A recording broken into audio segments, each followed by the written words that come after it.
En la semana no dejaba de acordarme de un salmo, que de hecho es un corito también, que se ha cantado en las iglesias, que es el Salmo 138, que dice: te alabarán, oh Jehová, todos los reyes de la tierra, porque has engrandecido tu nombre, o porque han oído, mejor dicho, los dichos de tu boca, ¿cierto?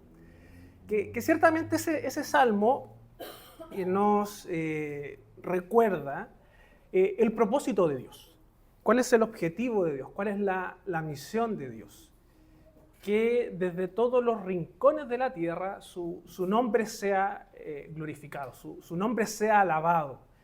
Y esa es una verdad que nosotros vemos desde el Génesis, cuando Dios habla a Abraham, que le promete y le da la bendición de que de su familia serían bendecidas, o de él serían bendecidas todas las familias de la tierra. Y esa idea de bendición que se expande por todo el mundo es un concepto que está en toda la Escritura. Y ese salmo que yo les cito, el Salmo 138, tiene que ver también con eso, de cómo la gloria de Dios llega hasta los confines de la tierra, e incluso los reyes de todos lados alabarán al Señor. Ese es el objetivo de Dios, siempre fue ese el objetivo. El objetivo de Dios siempre fue alcanzar a las naciones, llegar hasta los confines de la tierra y que en todo lugar del mundo su evangelio, su gloria, el conocimiento de Dios sea manifestado. Y no por nada Jesús, cuando envía a sus discípulos, les dice eso: vayan hasta los confines de la tierra, hagan discípulos y bautícenlos. Entonces, claramente Jesús sigue esa misma lógica.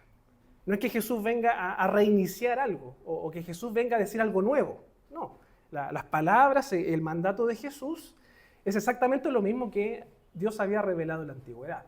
Que de todas las naciones Dios tiene un pueblo, tiene escogidos. Y todos ellos llegarán a adorar al Señor. ¿Por qué quiero partir con esta reflexión o esta introducción? Porque ciertamente estamos en una parte compleja de Romanos, ¿ya? Capítulos 9, 10 y 11 son capítulos un poco complejos porque en cierto sentido han confundido o por otro lado hay distintas interpretaciones. Y no es que la palabra de Dios no sea clara, de hecho nosotros creemos que la palabra de Dios es clara, es entendible, es perspicuaz, ¿cierto? Los catecúmenos se acuerdan de esa palabra. Entonces, cuando a través de un texto bíblico surgen muchas interpretaciones y distintas interpretaciones, el problema no está en el texto, porque la palabra de Dios es clara. El problema está en nosotros, en las personas, en los que interpretamos la Escritura. Por tanto, hoy que nos corresponde el capítulo 11, creo yo que es importante aplicar un principio bíblico que es claro. En primer lugar, es que la Biblia se interpreta a sí misma. Nosotros cuando nos acercamos a un texto bíblico, tenemos que tener claro que ese texto bíblico va en concordancia con todo el relato de la Escritura. No puede ser que un texto bíblico eche por tierra todo lo que la Escritura dice. Si llegamos a esa conclusión es porque estamos leyendo mal el texto bíblico. El texto bíblico habla con respecto a toda la Escritura. La Biblia se interpreta a sí misma. Y por otro lado, otro principio hermenéutico que es importante es que hay una especie de contexto en el cual está este pasaje o este capítulo que hemos leído. Es decir, la carta a los romanos. Dicho de otra forma, lo que Pablo dice en Romanos 11 debe estar en concordancia y en línea con lo que ha dicho en los 10 capítulos anteriores. Porque si no, nuevamente es como que Pablo se estaría contradiciendo. Y ese es un segundo principio hermenéutico importante, que debemos acercarnos al pasaje bíblico, al capítulo 11, teniendo en mente eso, todo lo que la Biblia enseña y por otro lado, todo lo que Pablo ha enseñado también en la carta a los romanos. Y esto incluso podemos agregarle como tercer punto, todo lo que Pablo enseña a las otras iglesias, porque eso también es un mismo mensaje. Por tanto, integrando todo eso, y a modo de introducción, quisiera hacer una pequeña sección en donde quiero recapitular algunos puntos claves de lo que Pablo ha enseñado en la carta a los romanos. Y quisiera partir con algunos versículos bíblicos. En primer lugar, Romanos 2, 28, 29. ¿Ya? Ahí usted lo puede corroborar para que no vea que estoy mintiendo. Esto es lo que Pablo dice en el capítulo 2, 28, 29. Pues no es judío el que lo es exteriormente, o en la carne, como diría Pablo, ni en la circuncisión la que se hace exteriormente en la carne, sino que es judío el que lo es en el interior, y la circuncisión es la del corazón, en espíritu, no en letra, la alabanza del cual no viene de los hombres, sino de Dios. Entonces yo ahí les pinto dos frases que son claves. El verdadero judío no es exteriormente, sino que es internamente. Eso es lo que está diciendo Pablo.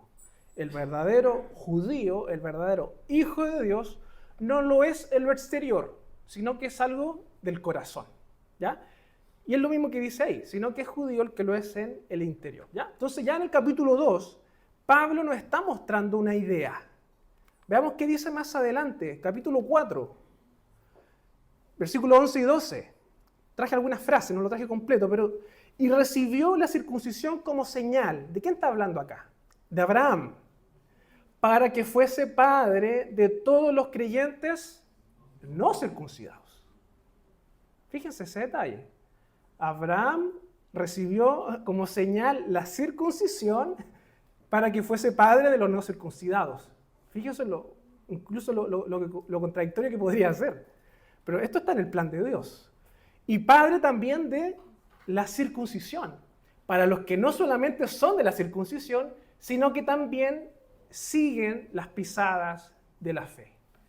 Dicho de otra forma, lo que Pablo acaba de decir es que Abraham es padre de todos los que tienen fe, ya sea que estén circuncidados o como que no estén circuncidados, ya sea que sean del Antiguo Testamento o del Nuevo Testamento. Dicho de otra forma, Abraham es nuestro padre. Si es que me siguen en la lógica, Abraham es nuestro padre. Si usted tiene fe, usted es hijo de Abraham. Usted es heredero de las promesas que Dios le hace a Abraham. ¿Ya? Vamos claro con estas dos ideas. Recién vamos en el capítulo 4. En el capítulo 9, ¿qué es lo que dice Pablo? Versículos 6 y 8. Porque no todos los que descienden de Israel son israelitas, ni por ser descendientes de Abraham son todos hijos. Acá lo que está diciendo es que no todos los que proceden de la carne o de la línea sanguínea de Abraham son hijos de Abraham, sino que los que son de la fe. Eso es lo que está diciendo Pablo. Esto es, no los que son hijos según la carne son los hijos de Dios, sino que los que son hijos según la promesa son contados como descendientes. Dicho de otra forma, lo que nos está diciendo Pablo acá es que todos estos israelitas o judíos del Antiguo Testamento, no todos ellos eran pueblo de Dios. Lo está diciendo acá. No porque ellos hayan sido hijos sanguíneos de Abraham, son hijos de Dios. Los verdaderos hijos de Dios del Antiguo Testamento son los que tenían fe, los que obedecían al Señor, los que creían en sus promesas. Entonces, esta precisión es importante. Romanos 10, predicación pasada, versículos 12 y 13. Pues no hay diferencia entre judío y griego, dicho de otra forma, entre judío y gentil, o israelita y nosotros. Eso es lo que está diciendo Pablo. Pues el mismo que es Señor, Él es mismo Señor que todos, de todos. Es rico para con todos los que le invocan, porque todo aquel que invocar el nombre del Señor será salvo. Ese es un versículo a veces tomado fuera de contexto y diciendo todo el que invocar el nombre del Señor será salvo. Por tanto, invócalo y serás salvo. No, Pablo no está diciendo que eso es una fórmula. Lo que Pablo está diciendo ahí es que ya sea un judío o ya sea un gentil, cualquiera de los dos que invoque el nombre del Señor va a ser salvo. ¿Ya? No es una fórmula para que tú seas salvo. ¿Ya? Que a veces también como que se han malinterpretado ciertos pasajes y se hace incluso como la oración del pecador y tú reconoces, decláralo en el momento. No, no es así. ¿Ya? Es algo interno que el Señor hace. Pero ya con todo lo que hemos visto, hermanos, y el contexto inmediato de la carta a los romanos, Pablo ha desarrollado una idea que debe estar clara. No todos los israelitas del Antiguo Testamento son hijos de Dios. No todos los judíos de la época de Pablo son pueblo de Dios. Eso es lo que Pablo está diciendo y eso es lo que Pablo ha dejado claro en Romanos, que el verdadero hijo de Dios es el que lo es en el interior, en el corazón. Y esa verdad no cambia. ¿Saben por qué? Porque incluso se aplica en la iglesia. No todos los que asisten a la iglesia son hijos de Dios, sino que los que creen internamente en el corazón, ellos son los verdaderos hijos de Dios. Y ahí está el tema, que los judíos pensaban eso, de porque tenían la ley, las ceremonias, eran circuncidados, automáticamente eran hijos de Dios. No, Pablo dice que no. Aquellos que creen en Cristo son los hijos de Dios. Para nosotros también lo mismo. No porque hayas asistido a la iglesia de pequeño, que estés bautizado, que diezmes, que vayas el domingo a la iglesia, eres hijo de Dios. No, lo eres internamente. Si tú crees internamente que Jesús es tu Salvador, tú eres hijo de Dios. Y las obras quedan fuera. Y eso es lo que Pablo está enseñando acá. Y es por eso que los judíos tropezaron con eso. Porque ellos pensaban que se trataban de hacer cosas para que Dios te amara. Cuando en realidad Dios te ama gratuitamente y a través de la fe te invita a ser parte de su pueblo. Por tanto, lo que Pablo está enseñando acá seguramente era totalmente contracultural con el consejo o con la idea de los judíos de aquella época. Dios ama y justifica gratuitamente por la fe. Por tanto, y esto nos va a ayudar para comprender, y esto yo se los mostraba la clase pasada, se los dije con palabras, ahora lo traigo con dibujitos. Si existiera, por llamarlo de alguna forma, el concepto de Israel étnico, que es lo que nosotros vemos visualmente, el Israel étnico, lo visible, podríamos decir lo siguiente. Dentro del Israel étnico hay un Estado que se forma o se independiza en el año 1948, el 14 de mayo. ¿Ya? Eso es parte del Israel étnico, lo visible. Tenemos un Israel religioso también, que sigue la ley, que son herederos de las enseñanzas de los antiguos, que tienen su culto, su tradición, su sacerdocio, tienen toda esta lógica, esta identidad étnica. ¿Ya? Si usted piensa en Israel, lo más probable es que se le vengan esos conceptos a la mente, ¿cierto? Es como lo típico. Y también hay otro concepto más que está asociado con lo bélico. O sea, el Israel étnico es un país sanguinario. Y digámoslo como son las cosas. Es un pueblo, o mejor dicho, es un país que no está obedeciendo la ley de Dios, porque está matando gente, está matando al prójimo. Entonces ese salmo que les recordaba al inicio de adorar y que todos los confines de la tierra adoren al Señor, al parecer Palestina está fuera de ese salmo. Entonces es un poco ilógico. Y por otro lado también no podemos negar de que este Israel étnico es bien conocido por ser bueno para los negocios. De hecho, usted conocerá muchas tiendas, muchos negocios de judíos. Entonces, esto es lo que nosotros vemos como el Israel étnico, el Israel visible. Sin embargo, lo que Pablo nos acaba de decir es que este no es el pueblo de Dios, sino que el pueblo de Dios es alguien interno, algo interno. O sea, dentro de todo esto visible, que es el Israel étnico, existe lo que llamamos el Israel espiritual, que son parte del Israel étnico, pero son los que verdaderamente son hijos de Dios, los que reconocen a Cristo, los que confían en que Cristo es el cumplimiento de las promesas. Ese es el verdadero Israel. Los que no están fuera de ese círculo. Y es por eso que Pablo dice, no todo israelita, o no todo el que desciende de Abraham es israelita. Ahí está. Hay una cultura, sí. Hay una tradición, sí. Hay una etnia, sí. Pero si rechazan a Cristo, no son parte del Israel espiritual. no son hijos de Dios. Y eso es lo que Pablo está diciendo acá. Por otro lado, y esto quizás ustedes lo tienen claro, pero es importante mostrarlo. Este Israel espiritual que yo les mostraba en la lámina anterior, está conformado por dos grandes mundos. El Israel étnico, o parte de el Israel étnico, y también los gentiles. O sea, si usted cree en Cristo, usted es hijo de Dios, usted es Israel, usted es hijo de Abraham. Entonces, no son dos pueblos distintos. Bíblicamente, no son dos pueblos distintos. La iglesia es la continuación de Israel.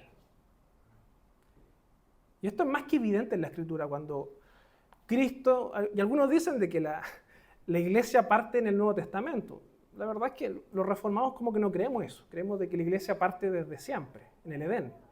Pero si por algún momento pensamos que la iglesia parte en el Nuevo Testamento, hagámonos la siguiente pregunta: ¿quiénes son los primeros creyentes de la iglesia en el Nuevo Testamento? Los apóstoles, los discípulos, que eran judíos. Entonces, incluso la misma iglesia neotestamentaria tiene su base en judíos que creyeron en Cristo. Por tanto, es necesario tener esto presente. Y nuevamente cito lo que el apóstol Pablo dice: porque no hay diferencia entre judío y griego, pues el mismo que es Señor de todos, porque todo aquel que invocar el nombre del Señor será salvo. Y ahí está la clave. Ahí está la clave. Para ser salvo hay que invocar el nombre del Señor, sea judío o sea gentil. Tienes que reconocer a Cristo. ¿Por qué me estoy dando tantas vueltas? Porque esto es importante tenerlo claro. Y por otro lado, me está sirviendo de introducción para el estudio bíblico del miércoles, que vamos a hablar del dispensacionalismo. Así que si usted va a venir el miércoles, esto es la introducción. Y esto nos va a ayudar también a estudiar acerca de la escatología dispensacionalista. Porque parte de esa premisa, el dispensacionalismo, de que Israel y la iglesia son dos pueblos distintos. Y ahí hay un error teológico, hay un error bíblico. Israel y la iglesia son lo mismo. No hay una distinción. Finalmente, Romanos 8, 29 al 30. Usted se sabe este versículo o esta frase de memoria, pero fíjense en lo que está en amarillo. Porque los que antes conoció, a estos también glorificó. Ahí está. Aquellos que son hijos de Dios, aquellos que tienen parte de la salvación, son exclusivamente aquellos que Él conoce y elige desde antes de la fundación del mundo. Siempre se trató de la elección de Dios. Si usted llegó al conocimiento de la fe siendo gentil, no es porque Dios se equivocó en sus planes y le abrió la posibilidad ahora a los gentiles, mientras Israel está en stand-by, como cree el dispensacionalismo. No, siempre estuvo en los planes de Dios. Si usted creyó en Cristo es porque Dios lo amó, lo conoció desde antes de la fundación del mundo. Y eso es lo que Pablo está diciendo en Romanos 8. A los que antes conoció, a estos también glorificó. Por tanto, el dispensacionalismo, que es una corriente nueva del siglo XX, y acá hay que ser bien honesto, más que una corriente teológica, es una corriente política que se infiltró en la iglesia, que tiene que ver con el sionismo también, esta idea de formar o resaltar a Israel como un Estado independiente, pero lamentablemente esto afectó mucho a la comprensión evangélica sobre el pueblo de Dios.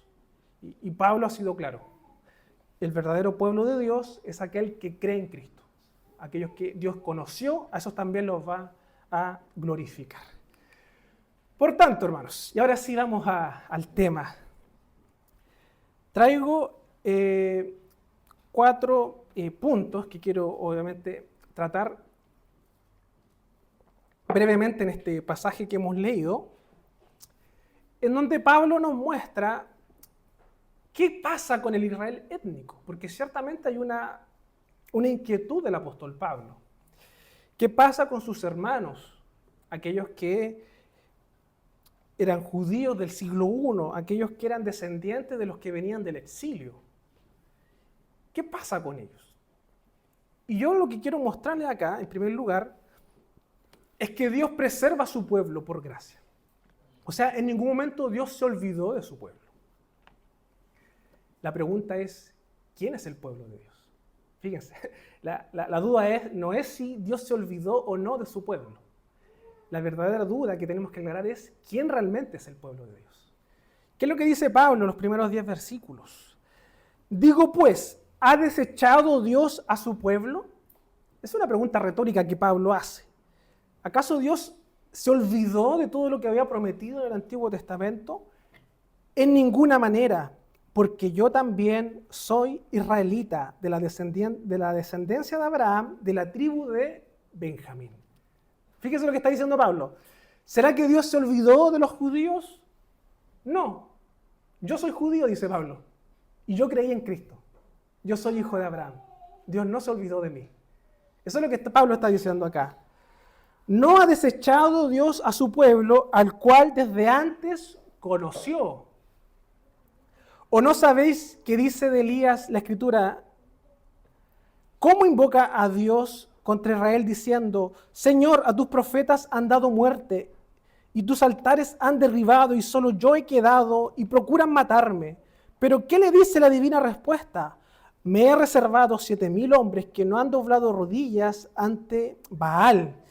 Así también, aún en este tiempo, ha quedado un remanente escogido por gracia.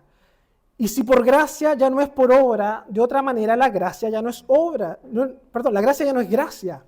Y si por obras ya no es gracia, de otra manera la obra ya no es obra. ¿Qué pues? Lo que buscaba Israel no lo ha alcanzado, pero los escogidos sí lo han alcanzado y los demás fueron endurecidos. Como está escrito, Dios les dio espíritu de estupor, ojos con que no vean y oídos con que no oigan hasta el día de hoy. Y David dice, se ha vuelto su convite en trampa y en red, en tropezadero y en retribución. Sean oscurecidos sus ojos para que no vean y agóbiales la espalda para siempre. ¿Qué es lo que hace Pablo acá? Está comparando esta idea de si aparentemente Dios se olvidó de los israelitas étnicos. O dicho de otra forma, si estos judíos que eran descendientes sanguíneos de Abraham estaban completamente desechados del pacto, desechados de las promesas de Dios. Por tanto, Pablo lo primero que dice es que no es así. En primer lugar, porque yo que soy judío, soy israelita espiritual. Yo creí en Cristo. Mírenme, yo soy un ejemplo. Y si vemos los ejemplos bíblicos, tenemos a los apóstoles, a los discípulos del Señor. El Señor parte su ministerio con los judíos. Por tanto, todos aquellos que le recibieron, se les dio el poder de ser llamados hijos de Dios. Ahí está la clave. Ellos son Israel. Fíjese ese detalle. Los que recibieron a Cristo, esos son los hijos de Dios. Y por otro lado, los judíos que lo rechazaron siguen estando muertos.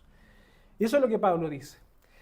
Y acá lo que cita es la palabra de Dios que narra o describe lo que ocurría con Elías, cuando Elías se sentía solo. Y él pensaba que era el único que estaba adorando a Dios. Es como todos le dieron la vuelta a Dios y yo soy el único que sigue firme en este pueblo. ¿Y qué es lo que le responde Dios? Me he reservado 7,000 hombres que no han doblado rodillas delante de Baal. Dicho de otra forma, Dios le responde a Elías de que él no está solo, que él en su soberanía se ha reservado para él a sus escogidos. Aunque pareciera que el pueblo de Israel rechazó a Dios, está diciendo acá que él mismo, por gracia, ha reservado, ha cuidado, ha preservado 7,000 hombres. Entonces ya Pablo nos está guiando a la conclusión de este capítulo. Porque uno podría pensar, entonces, si la iglesia es la continuación de Israel, ¿será que Dios desechó al Israel étnico? No. Dios también tiene escogidos en ese pueblo. Dios también tiene escogido a personas que están allá, en el Oriente, el Medio Oriente, y los va a llamar a través de la fe. Dios los tiene reservados y los va a llamar. Y eso es lo que Pablo está diciendo acá, que la incredulidad de este Israel étnico no anula la elección de Dios. Dios los va a llamar tarde o temprano a todos aquellos que Él escogió. Y eso es lo que Pablo está diciendo. A todos los que Él escoge, Dios los va a llamar. ¿Y saben por qué? Porque la salvación no descansa en las obras humanas. La salvación no descansa en lo que tú puedas hacer. Descansa en la elección de Dios, en la obra de Dios, en la gracia de Dios. Y esto nos vuela la mente. ¿Saben por qué? Porque hoy en día tenemos un montón de israelitas bombardeando otros países, matando gentes. Pero si Dios los escogió y los tiene en su gracia, los va a llamar al arrepentimiento y van a ser nuestros hermanos. ¿Se dan cuenta que no se trata del mérito? Hasta el último día de su vida Dios los puede llamar. Hasta el último día de su vida ellos tienen la oportunidad de reconocer a Cristo como el Salvador. Por tanto, la gracia, la elección, elimina el mérito. Jamás se trató de lo que nosotros hacemos, sino de lo que Dios ha hecho en nosotros. En segundo lugar, Dios usa la rebelión humana para extender su misericordia. O dicho de otra forma, Dios usa la incredulidad de Israel para cumplir sus propósitos. ¿Qué es lo que dice el versículo 11 al 24? Digo pues, ¿han tropezado los de Israel para que cayesen? En ninguna manera, pero por su transgresión vino la salvación a los gentiles para provocarles a celos. Entonces, ya desde acá, Pablo nuevamente nos vuela la cabeza, porque lo que nos está diciendo acá es que incluso la transgresión de Israel, el pecado de Israel, el que ellos hayan rechazado a Cristo, eso estaba en los planes de Dios. Eso no es algo nuevo, siempre estuvo en los planes de Dios. Y Dios ahora los tiene endurecidos, pero ese endurecimiento trae un beneficio aún mayor para el mundo. Fíjense en ese detalle. Trae un beneficio aún mayor al mundo. Versículo 12. Y si su transgresión es la riqueza del mundo y su defección la riqueza de los gentiles, ¿cuánto más su plena restauración? Porque a vosotros hablo, gentiles, por cuanto yo soy apóstol a los gentiles, honro mi ministerio, por si en alguna manera pueda provocar a celos a los de mi sangre y hacer salvos a algunos de ellos. Porque si su exclusión es la reconciliación del mundo, ¿qué será de su admisión, sino vida de entre los muertos? Si las primicias son santas, también lo es la masa restante. Y si la raíz es santa, también lo son las ramas. Pues si alguna de las ramas fueron desgajadas, y tú siendo olivo silvestre, has sido injertado en lugar de ellas, y has sido hecho participante de la raíz y de la rica savia del olivo, no te jactes contra las ramas, y si te jactas, sabe que no te sustentas tú a la raíz, sino la raíz a ti. Pues las ramas, dirás, fueron desgajadas para que yo fuera injertado.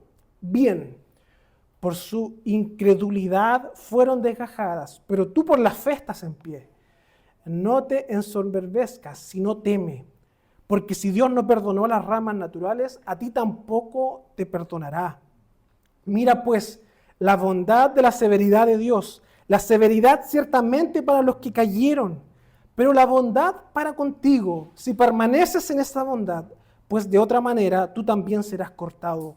Y aún ellos, si no permanecieren en incredulidad, serán injertados, pues poderoso es Dios para volverlos a injertar. Porque si tú fuiste cortado del que por naturaleza es olivo silvestre, y contra naturaleza fuiste injertado en el buen olivo, ¿cuánto más estos, que son las ramas naturales, serán injertados en su propio olivo? Y aquí ya entramos a la parte más compleja del texto de Romanos. Porque algunos piensan y algunos postulan de que aquí Pablo está hablando de una restauración nacional de Israel. Que este Estado de Israel es el que completamente será renovado, será reincorporado a este árbol. Pero si lo pensamos bien y de acuerdo a lo que estamos estudiando en Romanos, esto se trata de la elección de Dios y se trata también de un tema de fe en el interior. Y Pablo ha sido claro de que para ser parte del pueblo de Dios, para ser hijo de Dios, hay que creer. Y es por eso que en el versículo 23 Pablo lo deja claro. Y aún ellos, si no permanecieren en incredulidad, serán injertados. O sea, dicho de otra forma, si es que llegase a ocurrir una restauración de Israel, en primer lugar lo que tiene que ocurrir es que ellos crean. No se trata de una restauración así como así nomás, de que por ser el Estado de Israel automáticamente van a ser restaurados. No se trata de eso. Pablo lo acaba de decir. Ellos están en incredulidad y si siguen así, no son injertados en realidad. Por tanto, la única forma es que ellos crean en Cristo. Pero nuevamente ahí queda la duda. Si Pablo está hablando de toda una nación, si Pablo está hablando de toda una raza, si quisiéramos llamarlo así, o un linaje sanguíneo, o Pablo está hablando en términos generales de los que son elegidos por Dios. Y ahí podemos discrepar. Sin embargo, nosotros, que somos de la línea reformada, creemos lo que ya habíamos visto anteriormente, de que la salvación tiene que ver con esto, con la elección de Dios. Y esa elección trae frutos en el tiempo, que tiene que ver con la fe, que sí o sí tienes que creer en Cristo. Y como lo veíamos acá, no son dos pueblos distintos, sino que es un único pueblo, un único Señor, que es Señor de todos los que le invocan, ya sean judíos o Israel étnico o gentiles. Por tanto, esa segunda parte o esa primera parte del Israel étnico que está en incredulidad, ellos deben creer en Cristo. La única forma de que ellos sean injertados en este olivo, en este árbol, es que ellos crean y reconozcan a Cristo. Pero acá hay algo también importante, porque Pablo aquí está hablando de la jactancia. Y es como que nos está diciendo, ¿quiénes somos nosotros para jactarnos de haber sido injertados? Pablo está diciendo, ustedes eran parte del olivo silvestre, ustedes no tenían nada que hacer acá. Pero Dios los tomó y los injertó. Y son hijos de Dios. Por tanto, ni siquiera ustedes pueden jactarse ante aquellos que están en incredulidad. Dicho de otra forma, y trayendo al contexto actual, aquí Pablo claramente está yendo en contra de lo que hoy conocemos como el antisemitismo. Cuando decimos de que el Israel nacional no es el pueblo de Dios, no estamos siendo antisemitas. No nos estamos excluyendo de las bendiciones de Dios. Por el contrario, y esto es lo que dice Pablo, los invitamos a ser parte del pueblo de Dios, pero tiene que ser a través de la fe en Cristo. Y es por eso que la iglesia tiene misiones o misioneros. Es por eso que la iglesia manda a personas a todas las naciones a predicar. Porque deben conocer a Cristo. Es por eso que la iglesia debe orar y pedir por ese Israel nacional, por ese país, como cualquier otro país que tiene personas que están en incredulidad. Debemos orar por ellos, debemos amarlos, debemos enviar misioneros a Israel para que ellos puedan conocer a Cristo. Y eso es lo que Pablo ha dicho todo el rato. Y de hecho Pablo es por excelencia el apóstol misionero, aquel que quería llegar a los confines de la tierra para dar a conocer a Cristo. Y es curioso porque yo como que intento empatizar con Pablo. El objetivo de Pablo es que la gloria de Dios llegue a todos los rincones de la tierra, ir lejos. pero al parecer la deuda o la tarea primaria era por casa. Fíjense lo paradójico para Pablo. Él quiere ir a los confines de la tierra, quiere llegar a España, por ejemplo, abrir iglesias en otros lados, pero hay una tarea pendiente en su casa, con su familia, con sus hermanos. Y es por eso que él tiene este corazón pastoral de pedir e interceder por ellos. Y eso también tiene que ser un llamado para nosotros. Porque muchas veces también queremos ir afuera, queremos evangelizar a los que están allá afuera, en la plaza, en la ciudad, que está bien, está bien. Pero ¿qué pasa con la familia en primer lugar? ¿Qué pasa con los cercanos? ¿Qué pasa con nuestros seres queridos, con nuestros vecinos? Una vez un pastor colocaba un ejemplo de que llegó una vez un joven con toda esta ímpetu a su oficina a conversar y le dijo: pastor, yo tengo dones o una vocación misionera. El Señor me ha llamado a ir a otros países a hablar de Cristo. Y el pastor lo mira y le dice: ¿Y le has hablado de Cristo a tus vecinos? No. Entonces, también pongamos eso en atención. El evangelismo, la evangelización es integral en todo sentido. Es tanto en lo cercano, en lo cotidiano, en nuestro hogar, en nuestra familia, como también con los de afuera. Y esto es lo que está sintiendo Pablo. Este es el dolor de Pablo. Él está predicando a los de afuera, pero aún así desea internamente en su corazón que su familia, que sus hermanos lleguen a la fe.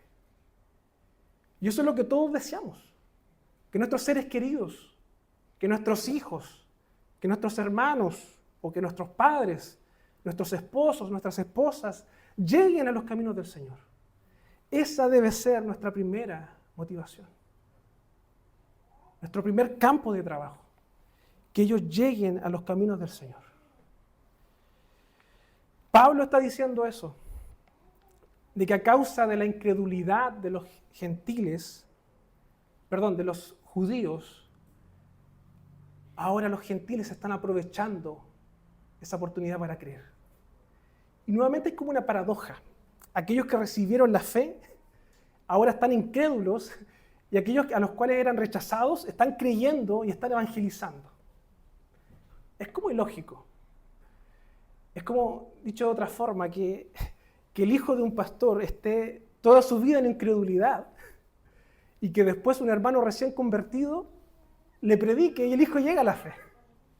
Pero Dios trabaja así. Dios puede hacerlo así. Y eso es lo que está diciendo Pablo. Ellos recibieron la ley, las promesas, están en incredulidad. Otros están escuchando y llegando, pero aún así esos otros están predicando a Israel. Y es su deseo que ellos lleguen a los caminos del Señor. Punto 3. Dios cumplirá sus promesas. ¿Qué es lo que dice Pablo? Porque no quiero, hermanos, que ignoréis este misterio para que no seáis arrogantes en cuanto a vosotros mismos, que ha acontecido a Israel endurecimiento en parte hasta que haya entrado la plenitud de los gentiles. ¿Qué es lo que está diciendo Pablo? Si lo pensamos en estos dos grupos, es como que si el grupo de la derecha es el que más está entrando a la fe, mientras el primero está como en pausa. Eso es lo que está diciendo Pablo, que dentro del Israel étnico hay salvos, pero en su gran mayoría los que están ingresando a los caminos del Señor son los gentiles, hasta que entre la plenitud. Dicho de otra forma, todos los gentiles que están inscritos en el libro de la vida, ese número que solo Dios conoce, están ingresando. Mientras tanto, el Israel étnico está ahí en endurecimiento. Y luego, todo Israel será salvo. Como está escrito, vendrá de Sión el libertador, que apartará de Jacob la impiedad, y este será mi pacto con ellos cuando yo quite sus pecados. Y este es el pasaje más complejo. Cuando Pablo dice, todo Israel será salvo. ¿Estará haciendo referencia al Israel político? ¿Al Estado de Israel? Que una vez que todos los gentiles entren, ¿ellos van a entrar en masa? Podría ser. ¿O será que Pablo lo que tiene en mente cuando habla de Israel es ese circulito partido en dos mundos? Que mientras uno se llena, ese círculo gigante se completa. Podría ser también. Y va también con la lógica de Romanos, que Pablo acaba de decir, de que no todo israelita es Israel. Por tanto, lo que podríamos creer es que lo que está ocurriendo hoy en día es que están ingresando los gentiles. Pero si ustedes lo piensan de otra forma, los israelitas étnicos que han rechazado a Cristo también son contados como gentiles. Porque no son Israel, en el Israel espiritual, están lejos de Dios. Y a ellos también se les está predicando. Y ellos también están entrando. También hay judíos que están entrando. Entonces, una posible interpretación es esa. De que lo que Pablo está diciendo acá es que cuando entre el último que debe creer, todo ese Israel será salvo, todo este círculo será salvo, ya sea a través de gentiles o a través de judíos étnicos. Lo más probable es que no sea el Estado de Israel, pero sí, esta es nuestra confianza y también creemos esto, de que posiblemente va a llegar un momento en donde muchos judíos, muchos israelitas étnicos se conviertan en masa al Señor. Y eso también esperamos, eso también deseamos, de que este pueblo que ha rechazado a Dios llegue efectivamente a la fe. Y esas son nuestras oraciones. Cuarto punto. ¿Cuál debe ser nuestra respuesta ante esto? La adoración.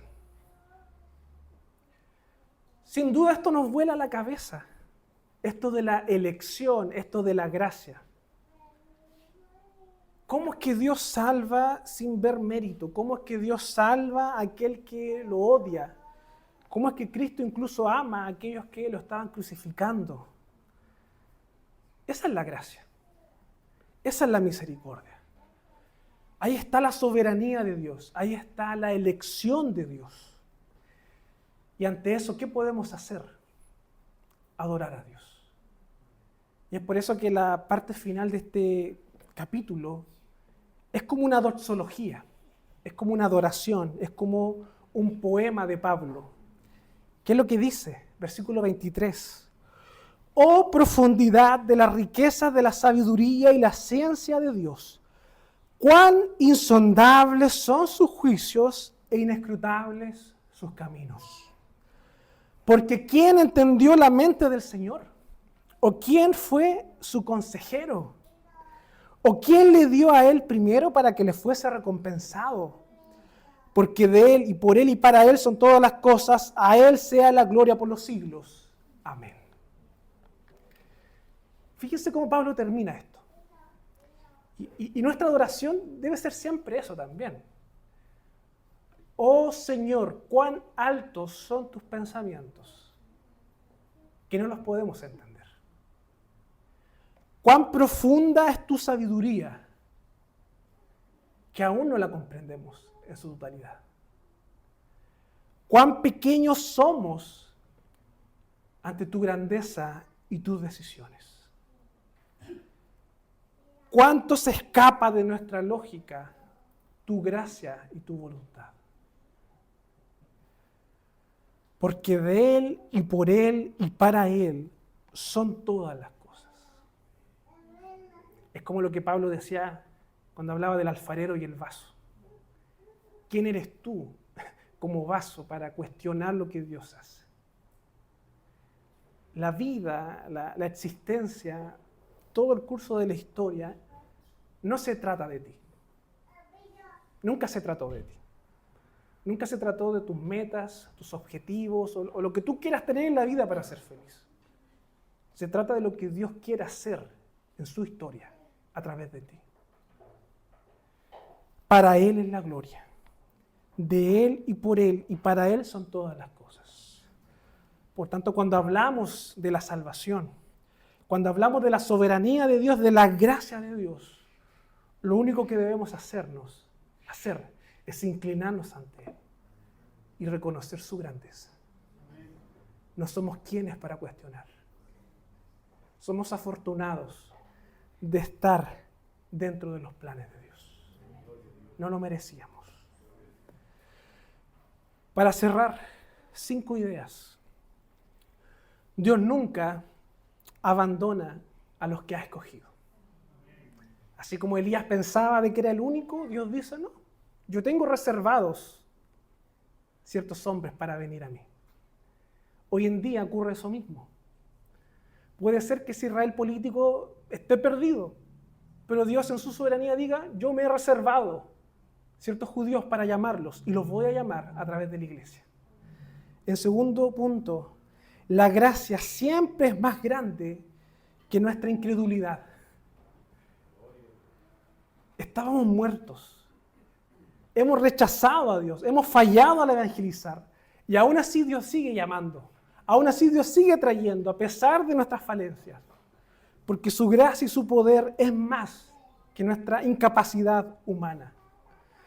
La salvación, tercer punto, le pertenece al Señor y se extiende a todas las naciones.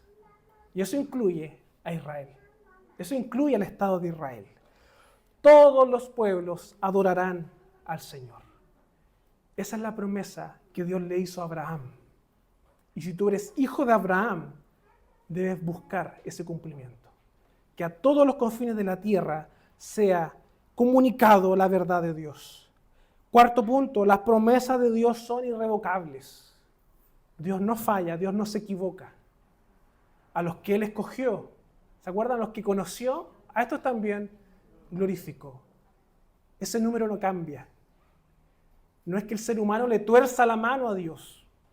O como decía Pablo, que Dios sea como un caballero que está golpeando la puerta para pedirte permiso para entrar y salvarte. No. La gracia, el poder de Dios es aún más potente. Y si Dios quiere salvar a alguien que escogió, lo va a hacer. Y eso es lo que dice Pablo.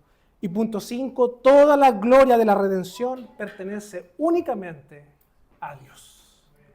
No a nosotros, no a la iglesia presbiteriana. Toda la gloria de la salvación es para Dios. Tengamos un momento de oración.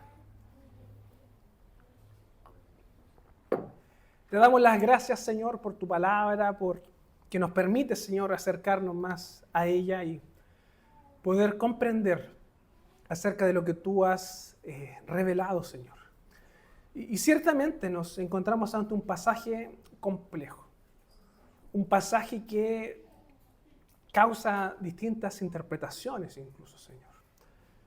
Pero no podemos negar que hay verdades que trascienden las interpretaciones, que son doctrinas principales o primarias. Y es que, en primer lugar, estábamos muertos en pecados.